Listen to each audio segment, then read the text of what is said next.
Welcome to Inspire to Cook. Today I'm going to show you how to cook rice perfectly every time. It's a super easy recipe and you don't even have to use a cooktop. We're going to cook rice in the microwave. Different ways to do it. You can actually buy a special pot and put it in the microwave and do it that way. But I'm actually going to show you a way to do it without that special pot using just two simple bowls. The ingredients we're going to need today are very simple. Rice, of course, a little bit of salt, and two the same size of bowls.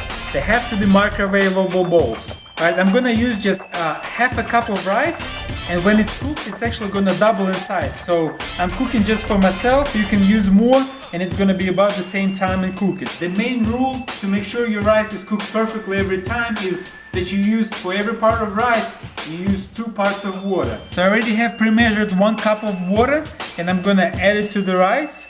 As you see, the rice will actually have the starch in it. That's why the water becomes a little white. And if you're on a diet or trying to lose weight, you can actually just let it sit for a little while, rinse it off. I actually like the starch, so I'm gonna cook it this way.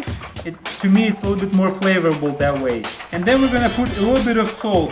Not too much, but just a little bit, depending on how much you do. Then we're gonna just grab our 2nd cup, put it on top of it. Alright, we're gonna take this self-made device and put it in our fancy microwave for about 17 to 19 minutes, depending on how much you cook.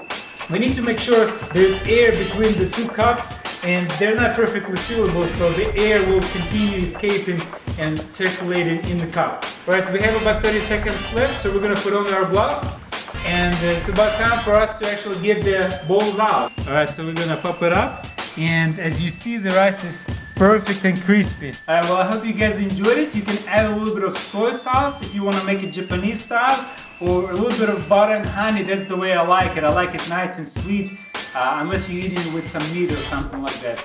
I hope you enjoyed it. Don't forget to subscribe, like our video, and we'll see you next time. Here's our sugar cube. Oh, the sugar tastes so much better when it's cubed.